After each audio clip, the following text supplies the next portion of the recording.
can I go and be like, Jesus, Jesus, Jesus, and all this stuff, and then I'm turning around, turning up? Whether I show the internet or not, it's just not, that's just not real. Like, that's not cool. Welcome to the Denisha Blue Show. I'm your host. I put on a jacket and everything. It's cold out here in Florida. Maybe if I turn this way, it'll be like more ladylike. Yeah, that's way better. I feel like I had an alcohol addiction, or just a substance. Like, I abuse substances. I don't know if there's a difference, but I will say I abuse substances for sure. And I just be praying, like, I don't want to drink no more, but every time I get the chance to drink, I drink. So it was just very, very strange relationship that I had with alcohol, because I hated it, but I loved it. So yeah, but I prayed about it. And it's crazy because I would get drunk and talk to God. That ain't cool. Why you always got to be drunk to talk to God? Like, why you always got to be drunk to say, oh, this is my last time drinking, I'm gonna get closer to God with all these emotions I point out. When you sober, the first thing you trying to do is get drunk to hide whatever, to just whatever. Ultimately, I was killing myself slowly, because when I say I had an addiction, like, I had to drink. Like, I had to drink. I had to have a drink. And it started when I moved to Alabama. So I got caught with some paraphernalia in my car, and I went through a drug diversion program here in Florida. And then when I moved, I couldn't smoke weed.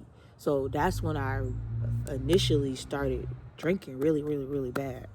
Like, and I stayed in Alabama for like 6-7 years. So it got to a point where I was drinking every day. Like, they ended up having a liquor store that was 24 hours, bro. I would get out of work at like 5 in the morning, the sun coming up, and go home and get drunk. Then the store, after so many years, that store changed its hours, and I was going to like Walgreens and getting wine, and I just had to have some type of alcoholic something, loopiness or something. It was so bad. And then I went to Colorado. It was still bad. It wasn't as bad, but it was still bad. I don't know who need to hear this, but you need to stop drinking, because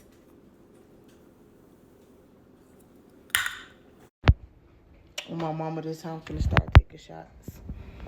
Straight like that. Can y'all even see all them cups? They does.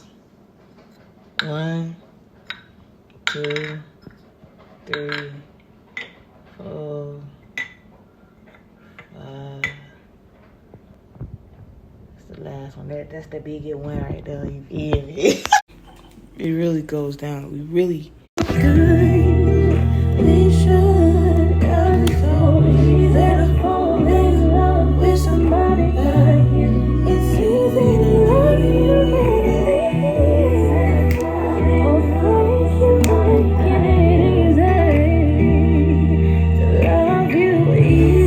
I had a little bit of discipline. That's when I started CrossFit, and it was like, I'm not waking up hungover going to the gym. So then I went to move back to Florida, and it got worse. What is wrong with me?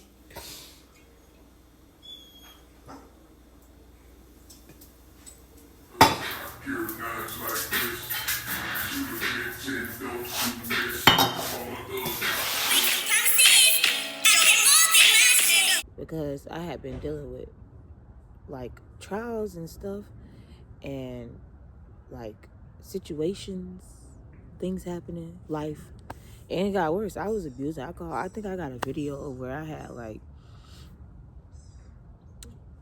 4 bottles of Don Julio. I keep saying this, but bro, it's been a hell of a week. I'm going to fucking AA. Do you hear me? I'm going to AA.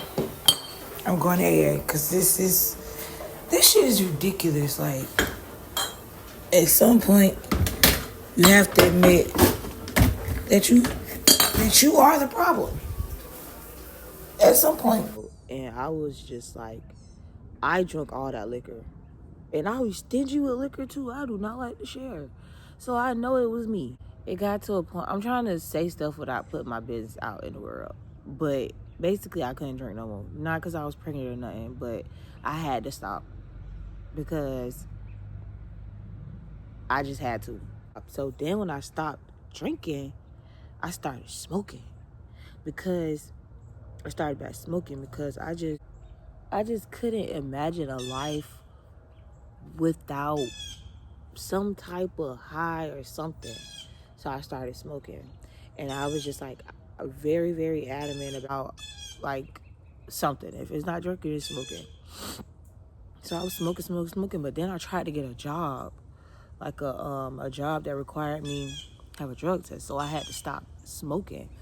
And in that time, I learned to be sober. And I think that is when I really started being sober. Like a month or 2 months later is when I started being like really, really into church. And I ain't gonna lie, going to church and doing stuff, it don't keep me busy so that I don't smoke or drink, but it give me like that joy that make me happy. Like, and then it holds you accountable. Like the more you go, the more you know, and the more you learn. So it's like the desire for that, it really just slowly go away. So that's how I stopped. That's how I stopped smoking and drinking. And like I just said, like I feel great. It doesn't feel like I'm missing nothing. At one point, like I say like 2 months ago when I stopped, I did feel like, dang man, I can't wait to smoke. Dang, I can't wait to drink. Like I can't wait. I already know what bottle I'm finna get. But the more I grow in Christ and in my like the further I get in this journey, it's just like it's not something that I'm just like, ooh, I can't wait to do it.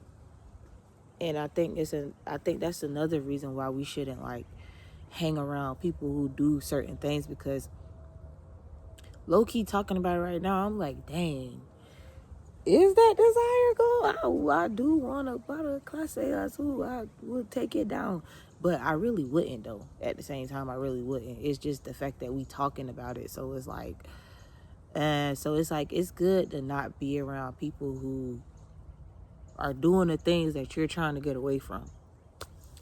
And so I don't feel like I'm missing out on nothing. I don't feel like I can't wait to drink. I don't crave it. I don't crave smoking. Like, but I will say I won't hang around people that do those things because I don't want to be pressured into it, and I don't want to slip into that again. Not because I'm weak for it. I can do it and then go back. But it's like if I'm holding myself accountable, I'm gonna know that I did that when I don't want to, for real. I'm gonna be like, dang, I shouldn't have did that. So it's like I don't feel bad that I don't do it. I don't like miss it or nothing. But at one point I did, not even long ago. But it's like slowly the desires are like going away. So that's like really good. Will I ever go back to like drinking and stuff like that?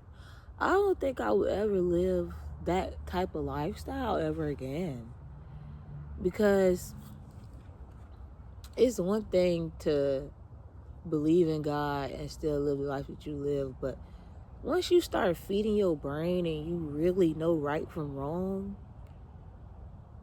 you convict yourself. So it's like I don't see myself doing those like really, really like turning up like that again. Don't get me wrong. If I was to go like a honeymoon or like a cruise or something, I will make sure I'm around people that's gonna hold me accountable. 1 and 2, because it just started. You feel me? I'm not 10, 12 years into this. I will be around people that hold me accountable, and I'm not gonna say that I'm just not gonna do it. I'm gonna do it, but I'm not finna be toe up from the floor up. Like I used to drink to get drunk. That was I didn't care about nothing else. So I'm not necessarily gonna be doing that no more. But if it's like basically a special occasion, I will have a cup or two. I see that happening. But as far as just let's turn up, let's get drunk, that's not me. I want to be able to control myself at all times because I'm representing God at this point. So how can I go and be like, Jesus, Jesus, Jesus, and all this stuff, and then I'm turning around, turning up? Whether I show the internet or not, it's just not, that's just not real. Like, that's not cool. So, yes, I probably will have a drink. I'm not going to say I'm going to just be sober for the rest of my life. But it's never going to be ever. I could never go back to the way that it was. That's what I will not do. I will not drink to get drunk ever again. And if I go somewhere and I don't have to drink, I won't. I will not be like buying bottles and just like I won't harbor liquor in my house.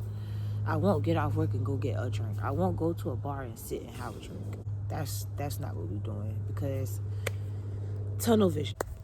Okay, so the benefits I would say of being sober is I do CrossFit. So I can wake up every day.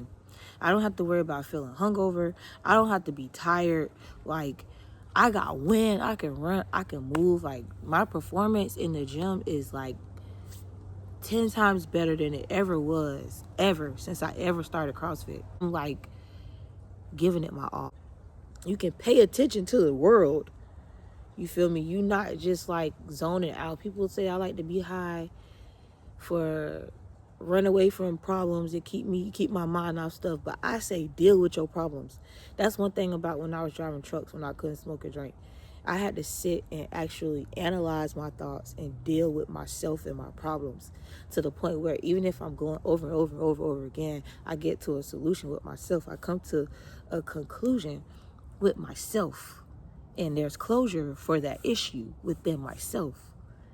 Like, I've helped myself. I don't have to talk to nobody about it. When you just go through the world just high all the time, you don't care about nothing. And it's good till it's not good. You got to grow out of things. You know, it's not necessarily about growing up, but it's about growing out of things. Anything that isn't growing is dead, right? Another benefit of it is like your self-awareness and being able to just like read the room all the time is like better, because when you get drunk you just really like care about yourself. You really don't care about nothing that's going on around you. You just happy on 10. You just look better. You don't look like the world is dragging you. I see growth in myself now that I'm not chasing liquor and weed. Whatever it is that you're addicted to, just pray about it. Because if you can't do it on your own, I guarantee you once you start praying about it, it's gonna happen. That's just the type of God we serve. It's gonna happen whether you comply or not. Because he know your heart, right? If you're watching this video, I hope I said something to help. I'm proud of myself and how far I've come, because I was really a weed head, pot head, and I was really an alcoholic, and I really should have been in AA. Really should have been in AA. Especially if you watch my videos, you know I had issues. My mouth was nasty. I was always high. I was terrible. I used to just think like, okay, people gonna think, oh, she doing this. When you got a mission and you know what I'm saying? You don't care. You don't care what people think. It's gonna bring you more joy to see yourself grow and actually feel yourself changing and being a better person and knowing where you came from than caring about somebody judging you. Because everybody got flaws. Like, everybody's messed up. How can you fault me for trying to be a better person? That's crazy. You know what it is, though? You want to be a better person. I never understood that. I used to do it, too. Oh, look at you. You want to be like this. You want to do this. But you doing this. Bro, Give me a chance. I'm not a preacher.